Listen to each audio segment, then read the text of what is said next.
Okay, welcome back to the Opperman Report Aftershow.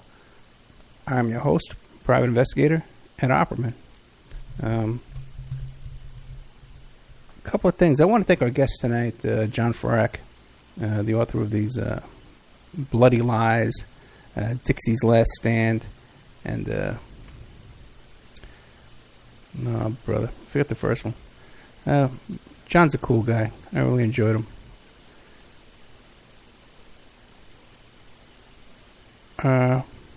I'd like to update. We'll be taking calls 702-605-4894 in about a half hour. Okay, I'd like to report some information. I posted a little Facebook post tonight, and I know there's been a lot of interest over it.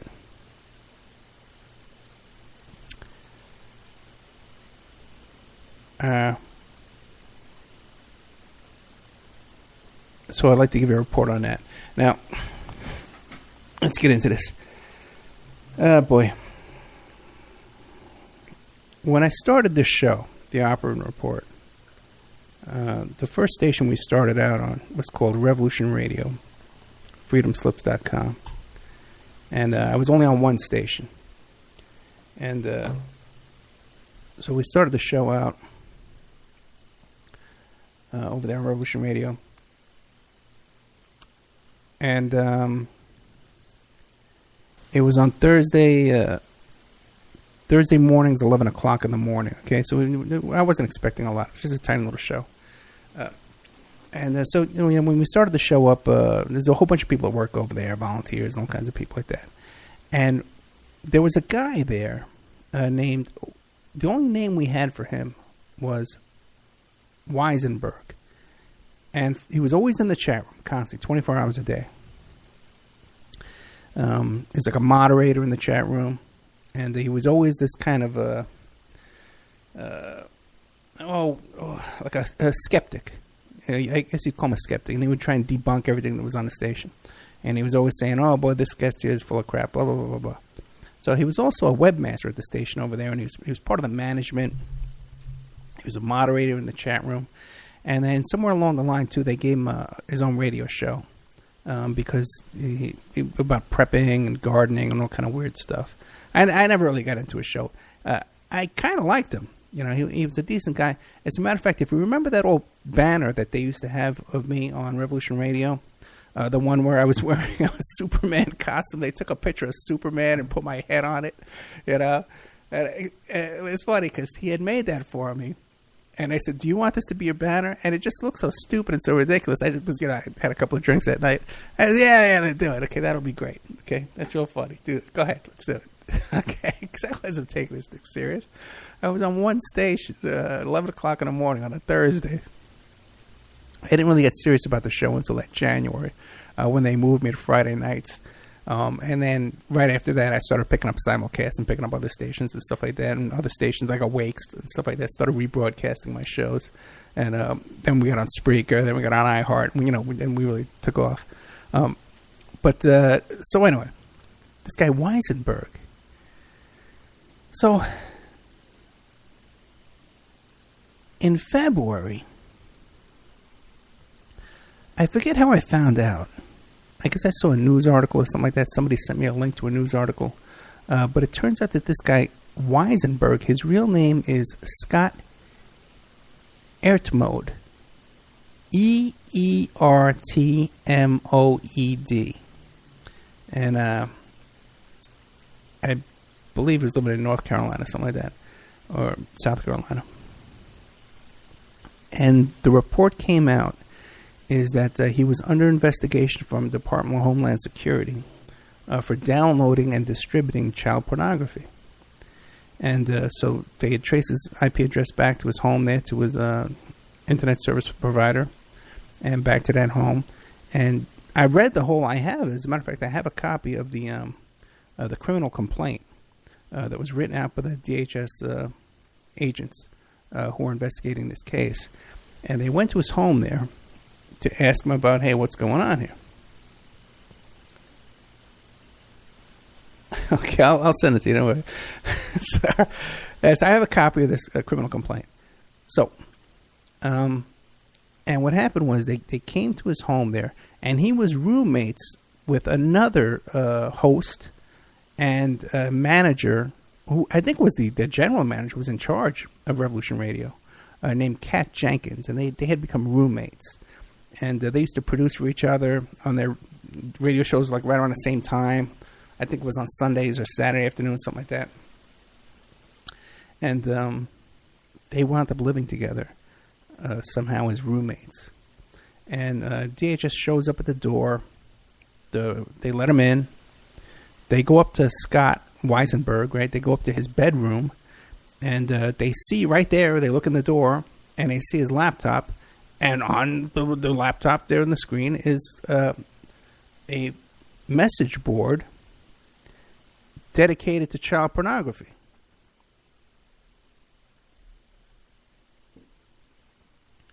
So they question Scott, and they say, hey, what's going on? He admits, no, I read the whole complaint. First he says, no, he's doing his own investigation. He's going to turn it over to somebody.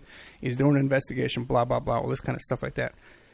Then he admits that, yeah, okay, fine, I admit, I downloaded child pornography. But it's the first time I ever did it, So then he says, can I go get a drink of water? I'm feeling faint. Can I go by the sink? He goes over to the sink. He gets a steak knife. He starts cutting his throat. He tries to kill himself. So they arrest him that night. But instead of taking him to the jail, they take him to the hospital. No, they didn't arrest him that night. They took him to the hospital. For some reason, they didn't arrest him that night.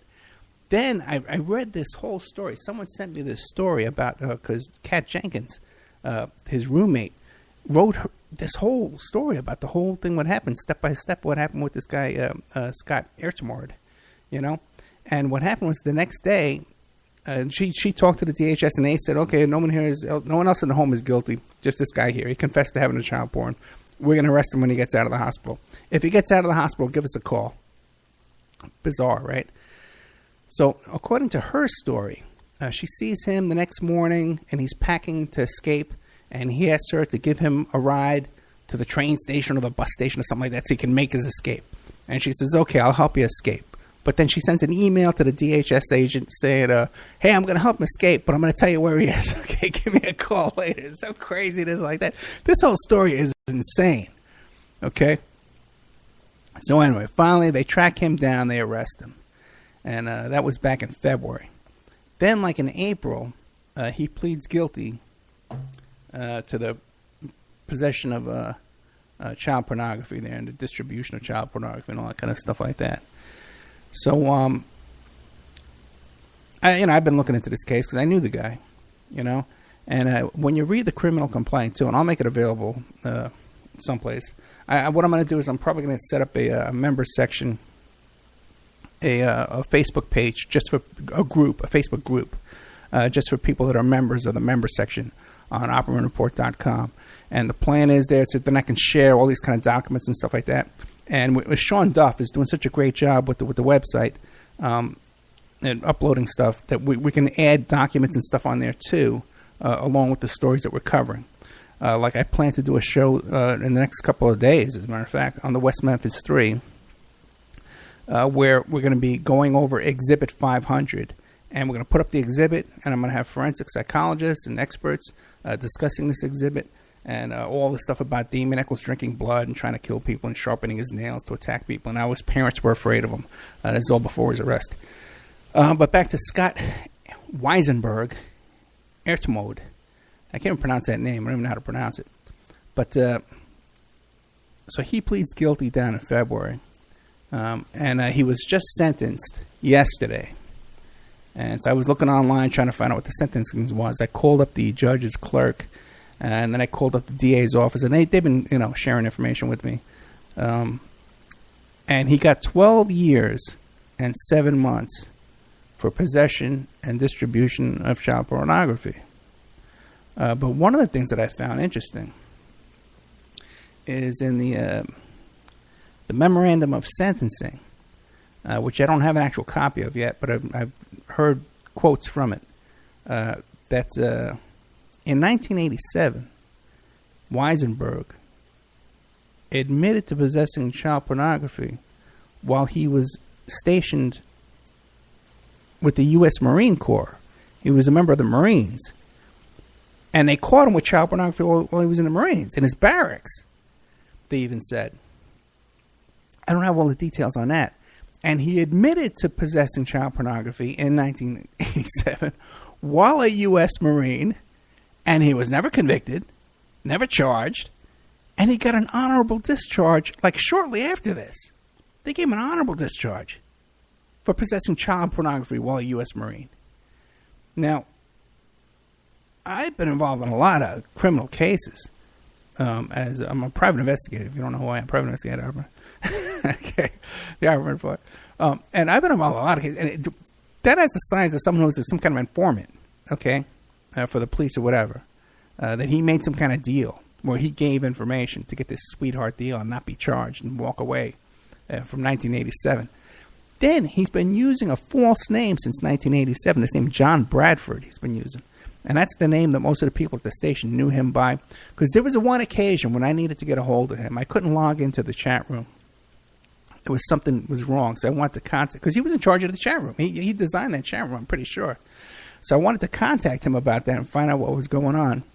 And I could not find this guy for nothing. I couldn't find an email address for him or a phone number. I couldn't find anything about him.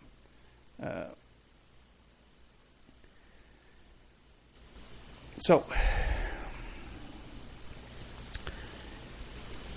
It seems to me he made some kind of deal back then, in those days, to get out of being charged for those charges while he was a U.S. Marine. And it seems interesting how he was able to get his way into this so-called revolution radio station, blah, blah, blah. A couple of things I want to comment about this. You got a lot of people over there at that station who claim that they're former CIA or NSA or there's some kind of, they have access to all this information, Department of Intelligence, and there was one host over there who used to claim that she knew the Anunnaki and she had all these three-letter agency sources that were tipping her off about all this space programs and all this stuff. None of them, not one of them, ever stumbled on this information. The information about the honorable discharge, that's public information. If the DA knew about it, you can find that information. So this wasn't hidden. Okay? No one knew about that. They're all claiming they can check people out and do all this kind of stuff like that, but no one bothered to check this. Here's a guy that doesn't want to use his real name, doesn't want to just share his information. No one stops a minute to say, hey, let's check him out. Seems very strange to me. There was another guy there, too, just recently, who was also convicted of child pornography. I don't have all the details on him handy, but he was another guy who used to hang out in these chat rooms, and he was also in the roundtables. I was told that I spoke to him one night on a roundtable, and he's from Canada. This guy up in Canada. I'd have to look up all the information right now to find it, but he was some character there that was part of the roundtables. And again, he's another one, got convicted of child pornography. So, one of these things, too, that came out with this guy, Whiesneberg, Eertmoed, how you going to pronounce that, is that, and I saw the descriptions of these pornographic videos and images and stuff like that he was passing around. And these are like 3-year-old toddlers, okay? And in the sentencing memorandum today, the DA mentioned that he would take images of children that he knew in real life and Photoshop their faces over these children being molested and this child pornography, which I found very disturbing as well. Another comment that was made by his own defense attorney is that he was an isolated person and only socialized with the people he was living with in his home and people on the internet. These are the only people he knew. People on the internet or people that he was roommates with in that home. So, anyway, I've been trying to keep people aware of that whole story and what's going on with that. And I got some new information the past few days because I knew the sentencing was coming up. And he got 12 years, 7 months, man. Thank God for that. Get this guy off the street. He's been doing this since 1987, and pretty much a lot free reign to do whatever he wants. I don't think anybody's bothered to even talk him out of it. You know, it seems like people are kind of supporting him. So that's my little report there on Whiesneberg and what I know about that. I don't know. In the future, I may have some more to say about that too, as new information comes in, and whatever we can come up with that. But you know what? I'll make those docs available, perhaps in the member section, or in this new Facebook group that I want to create, called Opperman Report Members Section. So, speaking of the members section, it's been super busy this week, man. My goodness, I can't even tell you. I spoke to Tim Tate, who was the producer and director of the documentary Conspiracy of Silence. Here's a guy, royalty, you know, in this field, in this kind of area, of all this kind of information. Had, I think, a 2-hour interview with him. Talked to David Schurter and Doug Millar, and this is the first recorded interview that I've done about Ted Gunderson. We're trying to get the truth out about Ted Gunderson. Doug Millar is a huge fan of Ted Gunderson, so is David Schurter. I told them some stuff that I know about that they weren't aware of. We talked off the air quite a bit, and we're going to be doing a second show with them. So we'll get into that. I have a whole bunch of interviews planned. I think it's going to take like a year. We're probably going to wind up doing like 10 shows on Ted Gunderson.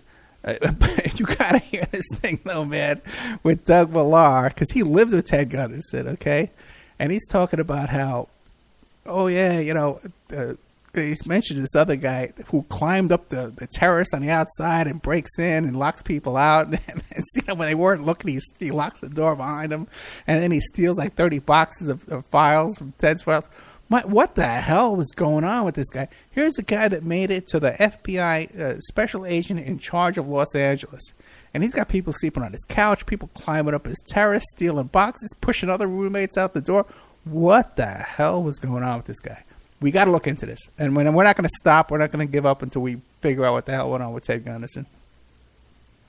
But so far, looking into it, it's a remarkable. You know, we got to do a movie, man. Not even a documentary. We got to do a real movie about Ted Gunderson with someone playing his part. You know, 'cause it's a comedy in some ways. You know. Speaking of movies, too, I got a meeting on Monday with the BBC because you know I'm trying to get these documentary films off the ground and get these things going. I got a Skype meeting going on this Monday with the BBC. Guys, keep me in your prayers. This could be a really, really good opportunity for us. So keep me in your prayers with that. Otherwise, over here with me, things are going great. Me and Vic, all the stress is off our shoulders. We wake up in the morning, we're happy, we're working out, we're getting exercise. She's volunteering at this church as an intern. She's happy as a clam. I haven't seen this kid this happy in like 3 years, man, like 4 or 5 years since the first time we won custody, you know. So she's happy as a clam, man, and so am I. I'm so relieved. You have no idea. Thank you all for all your support and all your prayers and all the help you've given us in the past 18 months, guys. Thank you so much. I got a couple of really big jobs coming in while I'll be testifying in court, so that's a big chunk of money. I haven't gotten the retainers yet, but these are big jobs, great jobs that'll keep me float. Man, I can float the rest of the year through these jobs. Also, too, member section is going great. There's great content in the member section. I did an interview 2 weeks ago with Timothy Holmseth about the murder of Haley Cummings and about how the guy, he's got some information. They're really going after him, too. They're really destroying Timothy Holmseth. So all kinds of stuff about how he's aware of the child pornography images of Haley Cummings after she was reported dead. So she had to be alive to do that. My interview with Hank Harrison about soaked in bleach. John Potash calls in. He asks him these questions. Here you got Hank Harrison admitting that his CIA buddy was dating his daughter and that all this stuff was going on. And Courtney Love was involved in child sex trafficking as a pimp. Great interview. We just did an interview this week. We did two, as a matter of fact, with Dr. Dale Griffiths from the West Memphis 3 case. By some bizarre coincidence, man, when I first got a hold of Dale Griffiths, and he agreed to come on the show, we did our first interview, which is about 70 or 80 minutes, which is in the members section. After that, all these other people, Tim Tate, I'm talking to Doug Millar, I'm talking to Russ Disdar, I'm talking to Maury Terry, people, all these people know Dale Griffiths, and they're all giving him these wild endorsements of what a great guy he is. At the same time, all these fans of these Satanists, these child killers, these West Memphis 3, they're all trying to say, oh, he's a fraud, he's this, he's that, he's a liar, he's a clown, blah, blah, blah, he's an evil man. So everybody who is involved with the show totally endorses Dr. Dale Griffiths, and so do I. What I'm going to be doing is tomorrow, if I can get up bright and early, I'm going to edit that show in with the old show with the William Ramsey, where he discusses Damian Eccles and his involvement with the OTO and how he's a member of the OTO. And they have a library named after him and all that kind of stuff. We're going to be editing those together. It'll be on tomorrow night at Para X, and then on Tuesday at Late Night in the Midlands. So you can catch that this week. I'll probably get it up somewhere on YouTube or something like that too as well. Did an interview with boxing referee legend Richard Steele. That's up in the members section. I'm going to be interviewing a friend of my dad. It's a real character. His name is Bob Sackey. You can look him up. He used to be a Humphrey Bogart impersonator, and he was in that movie Play It Again, Sam, with Woody Allen. So he's been in a whole bunch of movies portraying Humphrey Bogart. He was in the movie The Man with Bogart's Face, and he was a boxing promoter, and he owned a bunch of boxes as well. He wrote a book about boxing. Fascinating character, involved in all these different things. Like, he would be a cameraman at the Macy's Day, Thanksgiving Day parade, like hanging out a window with a camera, and doing all these different things in Hollywood. He has all these stories and gossip about Hollywood and movie stars and stuff like that. I have another local guy here in town who's a friend of one of my ex-girlfriends, and he knew Marilyn Monroe, he knew Debbie Reynolds, he knew Elvis Presley. We're going to be interviewing him as well, too. He has a lot of really good inside gossip, man, about these old-time celebrities and these old stars. Trying to get a hold of Melvin Dumar. Remember Melvin Dumar from the movie Melvin and Howard, how he met Howard Hughes, and Howard Hughes put him in his will, and there was a big giant lawsuit going on. That was actually reinvestigated just a few years back, around 2006, by this ex-FBI agent who worked for Howard Hughes. And he looked into these allegations, and he came up with a lot of evidence that shows that Melvin Dumar's story is legit. So we're trying to get those two to come on. We're trying to work that out. Kathy Scott, the murder of Robert Durst, that's up in the members section. Claire Kewen, Paul is Dead. We did a show with Carolyn Robinson, who was Jimmy Savile's great niece. And she was molested by Jimmy Savile right in front of her whole family. She was like 12 years old. And that's a fascinating story. So we have her up there. Christine Joanna Hart. And she talks about the UK phone hacking scandal. But she talks about a lot of other stuff, too. Colonel Aquino she talks about. Who's that guy? Bob Geldof. All this stuff. Fascinating information from her. She's a great guest. And she'll be coming back again, too. We want to talk more about Bob Geldof. Kelly Banaski. Okay, she has a website called The Woman Condemned. Now, she came on our show and she was talking about Richard Ramirez and Drew Peterson. She has a scanned letter from Drew Peterson where he admits he's trying to pull some kind of con or some kind of scam to get out of prison.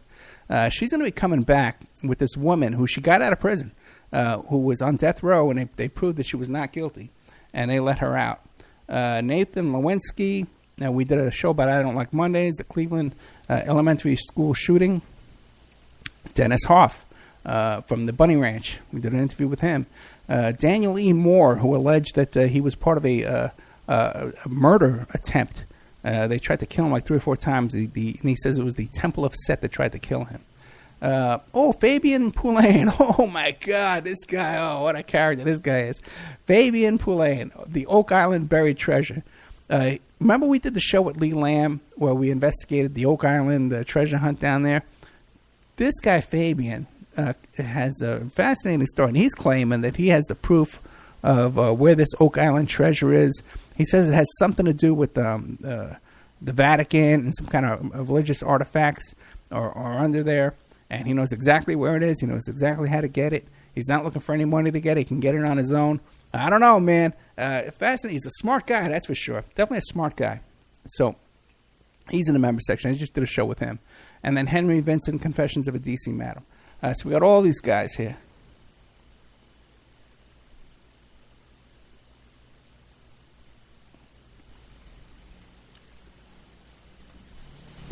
Let's take a little commercial break. We'll be right back after this.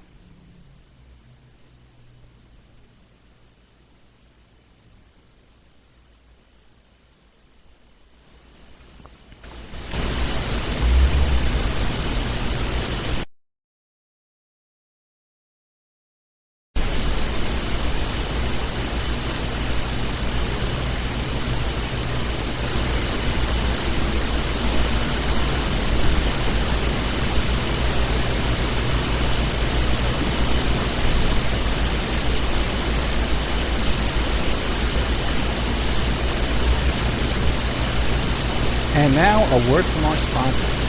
Pacific West Bamboo, your premier source for sustainable building material.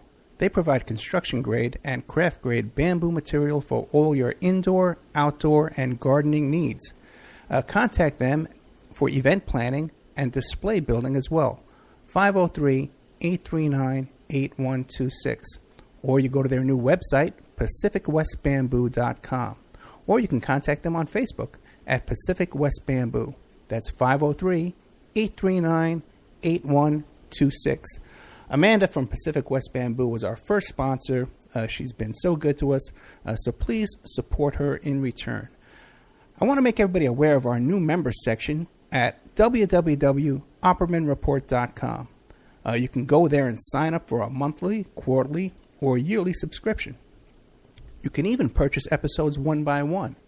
You get full access to brand new original content, new guests, new uncensored interviews, my own investigations and reports, and we're going to be adding sections with documents, images, police reports, either provided by myself or by my guests, or for my own investigations, my own reports. So you can go to oppermanreport.com and you can sign up there tonight. You can start listening tonight. Strawman. I want to mention Strawman. Strawman is a band out of Toronto, Canada. They're good friends of the Opperman Report. They're a trio of guys who share the same mindset most of us here do, and they put that energy into their words and music. So check them out at strawmanmusic.com and drop them a line to let them know that you heard them here on the Opperman Report. We'll be doing an interview with Sean Duffy soon. You can get an autographed copy of my book, How to Succeed as a Private Investigator, by visiting my PI website, emailrevealer.com. We also offer a computer and cell phone forensics. We can recover deleted text messages to uncover infidelity. We offer asset searches, locates, email tracing, background reports, and we can even trace your spouse's email address back to internet dating websites to catch them cheating online. You can reach us at 800-572-9762, or you can email me at emailrevealer@aol.com. New World Mexican Women. Everyone loves the New World Mexican Women, and their line of fine, handcrafted, authentic Mexican jewelry of stone mosaic and abalone stone inlay. In their first book, titled New World Mexican Women, available on lulu.com, they teach you how to make this jewelry, and they have a collection of love letters to their men from their hometown that have immigrated to the United States to find work. They have also published a new book entitled Azuquina to the Rodeo. It's about a young girl that falls in love with a rodeo bull rider, and she runs away with him without telling her family. You can find the New World Mexican Women by Googling New World Mexican Women. And you can ask them about their deals on wholesaling their fine jewelry and all of the other projects that they have going on. If you'd like to have your business or website advertised here and promoted all over the world on dozens of stations every day, give us a call at 800-572-9762 or email oppermanreport@gmail.com. And now back to our show.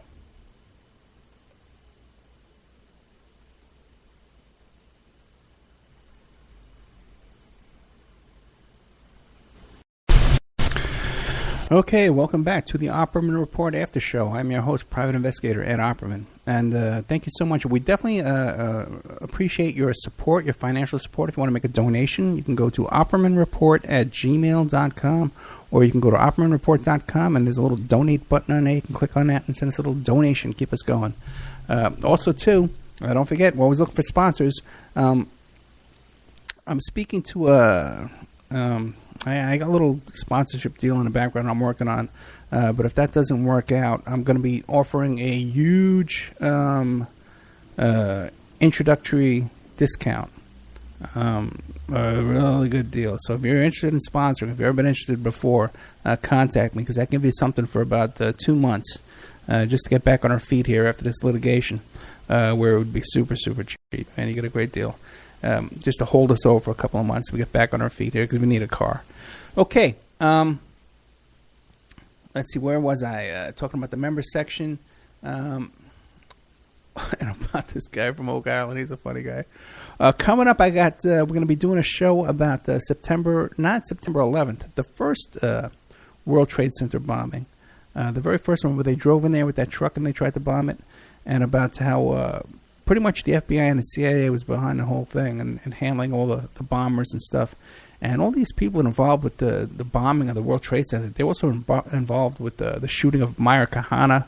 They were involved in shooting up a van full of yeshiva kids. They were involved in all the protests against Israel and stuff like that in Manhattan. These were well-known characters that were doing all this stuff. And the NYPD had to know who they were. FBI had to know. Everyone had to know who these guys were. But Tom Secker seems to be like an expert on this topic. And I just got a schedule with him and get him to come on, because he's over there, I believe, in the UK. And so that's always tough to schedule those shows when you got somebody over there. We got Alex Constantine coming up. Don't forget that. And also, too, in 2 weeks, I have coming up the woman who wrote the book about these activists back in the 70s who burglarized the FBI offices and found the information, the documents and stuff like that outed the COINTELPRO program that a lot of people were unaware of before that. So we got about 25 minutes before I get to go make myself a sandwich and have some food and get some rest. If you want to call in, 702-605-4894 with some kind of comments or questions about anything going on, anything we did this week. If you want to Skype in, you can Skype in at ed.opperman, and we can take your questions or your comments there.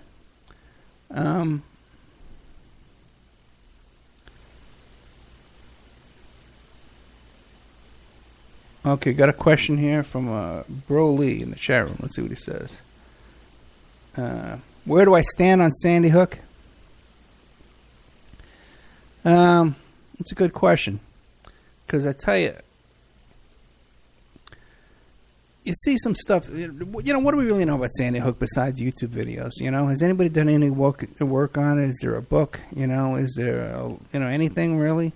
It just seems to be a lot of YouTube videos, and some of them have been debunked. I've got a call coming in. Let's see who this is.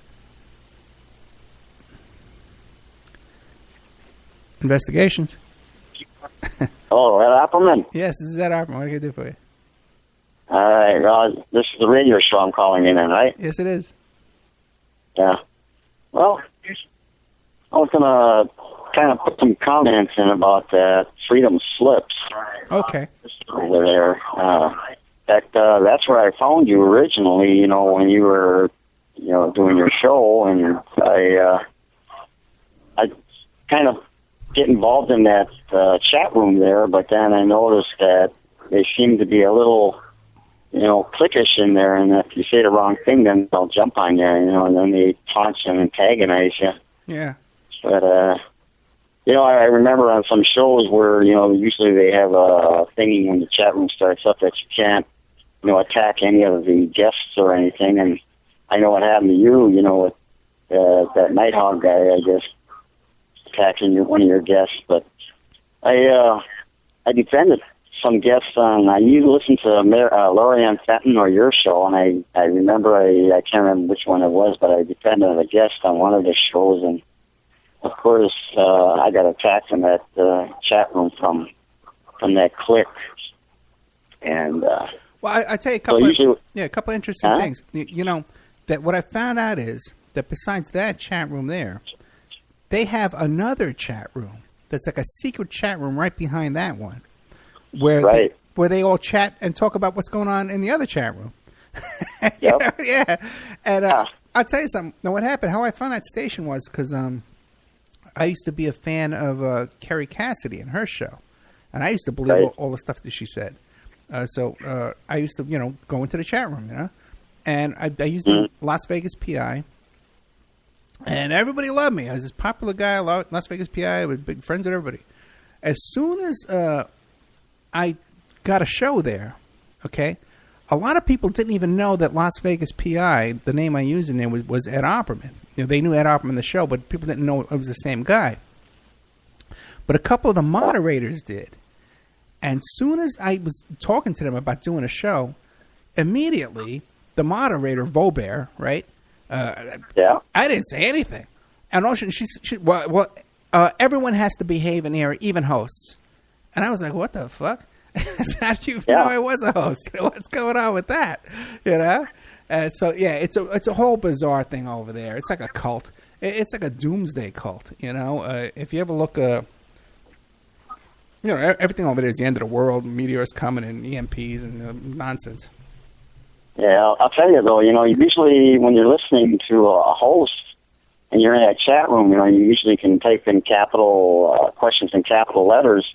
But when you try to type in a question, there's so much garbage rolling across that screen from that bunch. They're either talking about smoking dope or how drunk they were last day and how drunk they are now and how drunk they're going to be tomorrow. And, you can't even get involved with a guest on there, and if you do, and one of them drunks don't like what you typed in as a question, they give you that clown hat, which means they silence you. Yeah, they gave me one of those. They gave me that because I stuck up for a guest that was on there, because they were bad-mouthing this individual, and I reminded them, and you're not supposed to be doing that. Well, and one of them guys right away put the clown crunch on me, and that was it. And then once you get that, you can see yourself typing messages, but then nobody can read it because that message won't show up to everybody in the chat room. I had no idea. I had no idea that I was being blocked. Someone else told me. And so I went to the moderator, and I says, what the hell's your problem? And she says, oh, I don't know, but the host on the show told me said to block you, So I know there's a lot, there's a lot of crap over there, man. But it's really no different from a lot of these stations, and all the different chat rooms. There's all different personalities and stuff like that. But what are you gonna do? Yeah, I know. I was listening on a Sunday, and usually they play some music over there, and I just happened to type in the chat room a request, and then I typed in another one. And then that Nighthawk, that Mike Ringley, he comes on the air and he says, for the effing retard in chat, I go, oh, come on. He kind of, pounced on me for making requests. I couldn't believe it. So I pretty much got tired of that place after, they jumped on me a few more times and they silenced me and that. And then, the chat room was buzzing with all this nonsense, so then in capital letters I wrote in there F you, and the whole chat room stopped dead for about half a minute. So that was my farewell, message to them, and then I quit listening over there on that stuff. But one of those people that were in that chat, I think it's a girl named Lou Ollie, she went over to CJ Mars, she attacked me over there. Oh, really? Yeah, after when you were talking about, going through your custody case there, I wrote something about, being a man, how tough it is, and I've gone through it myself. And, man, she come on and jumped me, and, man, she was writing some stuff in there. And so a little while after that, she attacked me again. Well, then Cindy got on me, and I figured, well, it's time to get out of this place. So I got out of that one. But, yeah, that Freedom Slips, man, I'll tell you, that's a regular gang over there. That I've seen it, they attack other people that come in there and they try to communicate something, and they get pounced on. So, well, it's interesting to note, though, that the guy who was pretty much in charge of that chat room was this guy, Scott. You remember Whiesneberg? Yeah, he had his own show, like you said. I remember him on there. He was in chat. And well, there you go. But yeah, that vote. Yeah. Whiesneberg is the guy that just got sentenced to 12 years for child pornography. Yeah. Well, you know what? I think all of these outfits on the internet, like, Above Top Secret, Godlike Productions and all that, I think those are intelligence fronts for, PSYOP operations, because it seems like, if you get involved and you're talking sensible and you're making sense and you're talking about a situation that needs to be talked about, all of a sudden you get attacked. And either you get, banned from posting anymore on them websites, or in Freedom Slips you get the clown hat. You know what? I'll tell you something else interesting over there, okay? Because when I first started the show, I stumbled on some information that a certain guest was hoaxing people and just putting people on. He's a professional hoaxer. And so I told some other hosts about it, right?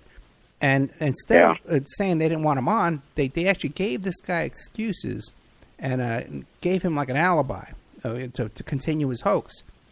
So, so now this kind of, we kind of complained about this, back and forth with the managers and the owners and stuff.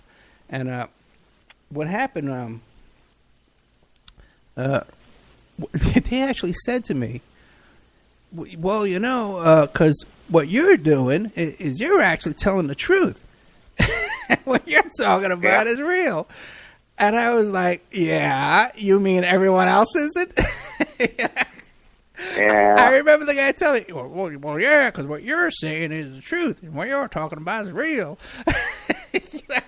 Yeah, well, if you listen to some of the other guests on there, that they're all whack jobs. I mean, they're talking nutty, and you had that Wild Bill guy on there, and I like Wild Bill. I mean, nobody made sense, So the only two I listened to was you and that Lorianne Fenton, and then once in a while Terry Cassidy, but she got off. Well, and Stu Webb went on there with Chip Tatum, and they left. They got out of there. But now Stu and Chip, they got their own radio station, I guess, on Veterans Today or on Stu's website there. Yeah. But I was telling you, when I called you last week at home there, I said, if you're going to get Stu Webb on there, man, you better give him some sedation, because that guy gets pretty crazy. Well, he starts talking about all these cabals and criminals. Well, you got to hear him off the air. Yeah, I can imagine. Lorianne Fenton used to have him on there because, they're buds, and she'd start asking stuff, and he'd go off the deep end there, and he's going to take his .45 and start shooting him in the head, and he's going to start pistol whipping him, and and then Lorianne Fenton would start saying, Stu, you can't say that, and he would just keep going. He didn't care. But I got to tell you, on that Stu Webb, he had an interesting piece on there that's over on his website. And I think it was last year I seen it, where these widows in the United States, are certain women that become widowed because their husbands died. They get their houses paid off, and then some group, I think there were some attorneys or something, they would foreclose on their houses.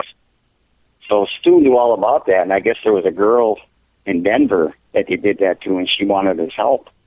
But that was quite a story. When I read that, I looked further, and it's happened to quite a number of widows that, their husband died, and they pay off the house with the insurance money, but still they get foreclosed. Yeah. So, yeah, you got to check that one out. I remember him talking about that, Yeah. So, who knows, though? Well, you know what? The whole world is such a dirty business. The whole world is built on deception and lies with these people that seem to get away with everything, and they get away with it, and you can't do anything against them. Yeah, there was another guy here just recently. I heard on a radio show. He had a business called I think it's Lab MD, and he actually had like 40 people working there, and I think they had something to do with medical billing. And this guy had somebody get into his system, and they took a file, one of his medical files, and they called him up, and they were trying to kind of extort him, to make him pay for their protection service so that they could get it off the web. And this guy laughed, and he said, "We don't need you, he said, "Sweet, we didn't got nothing missing here." Well, then turned out that he got a letter from that guy's attorney, and then they got a little tougher on this LabMD fellow here there, and then the LabMD guy, I forget what his name is, I'd have to look it up, I got it written down, but he went to check his network in his office, and it turned out that the girl that was in billing, she went and put LimeWire on her computer, and that's how they got the file.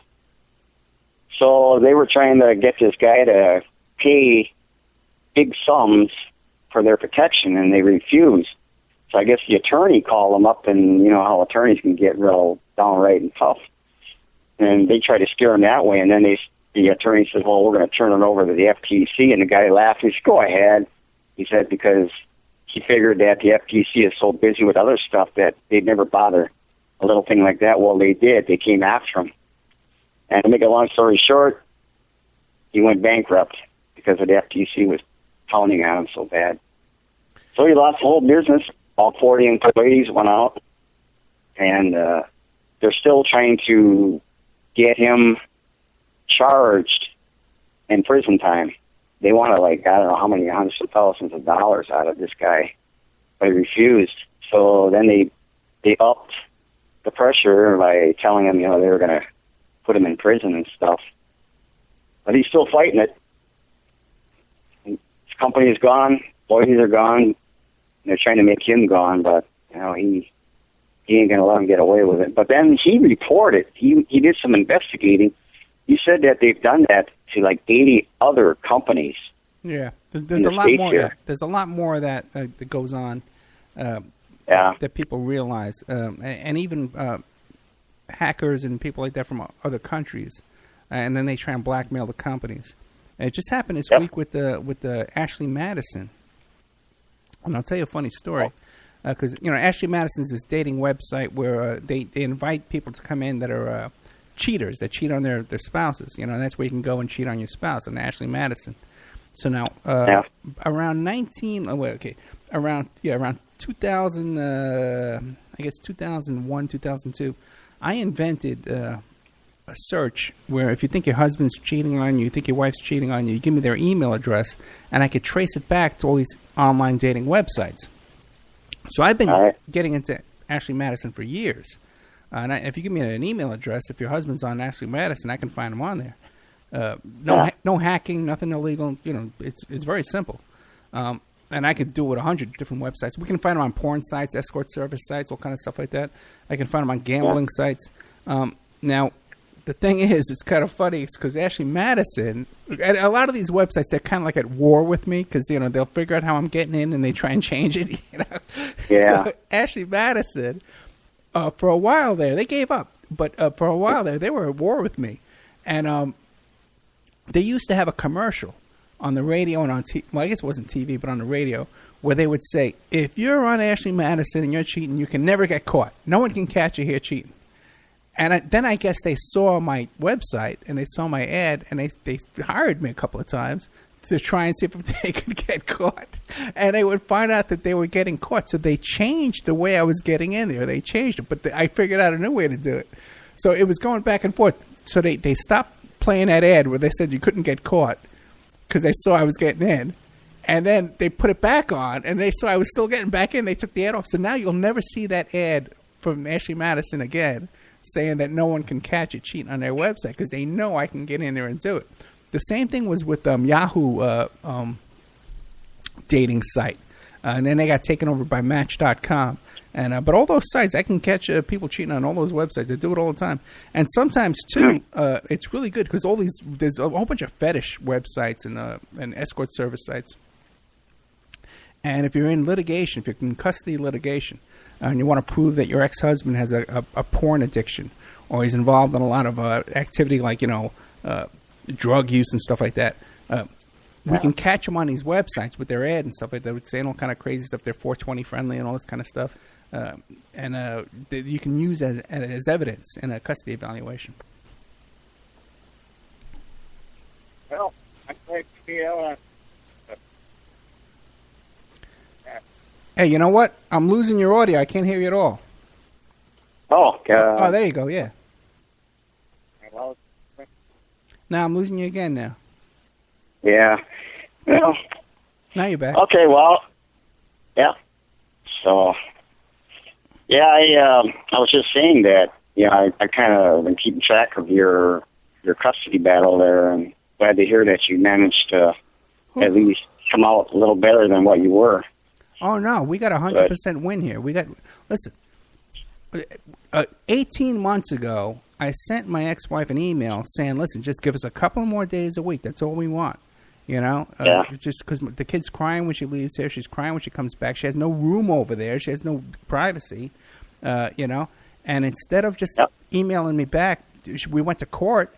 It went on for 18 months. I'm broke, man. I got nothing left. And now I got full custody. I got 5 days a week plus child support. We weren't even asking for child support, So now she got to pay child support. Yep. So, we got to win, man. We have a 100% victory. I can't complain whatsoever. And and the kid's so happy, man. I'm so happy. Forget it. It's not even Well, you must have landed yourself a sympathetic judge. Because no, man. Normally family court, man, they crucify the men. They just let them have it. They don't even care. Dude, my judge was I tried to get my judge's opponent elected, okay?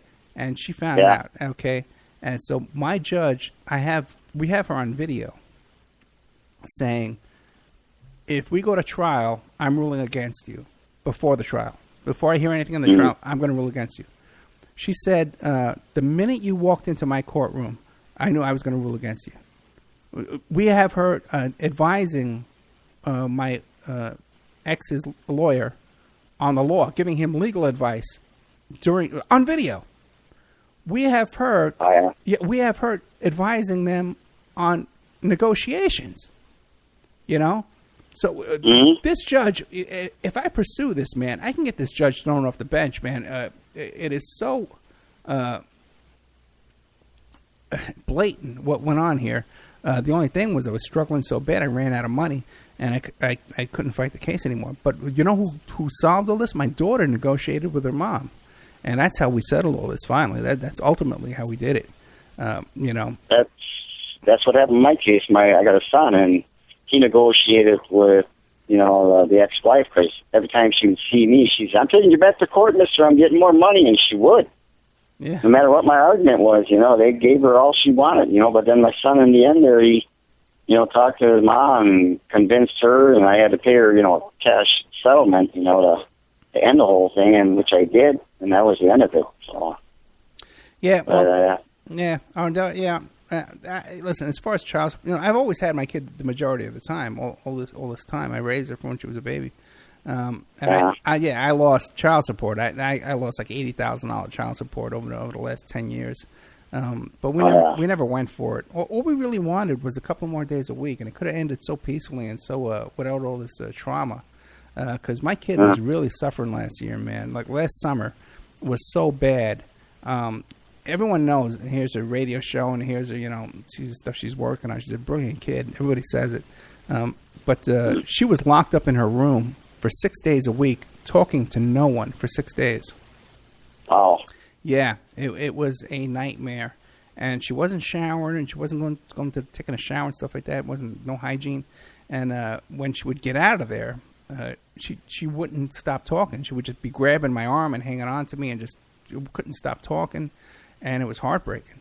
And we actually, CPS wouldn't do anything about it. But we took her to the battered women's shelter over here, Safe Nest, and they opened up a case, and they came to court with me too, and tried to get us out. But dude, this judge was totally against me. But thank God, thank God, it is over. It is over. Yeah. And guess what? The show is over too. Okay. All right. Well, maybe we'll talk to you next week then. Thank you, my friend. Okay. Good night. We'll see you. Good night. All right. So another show in the can here. Good night, all.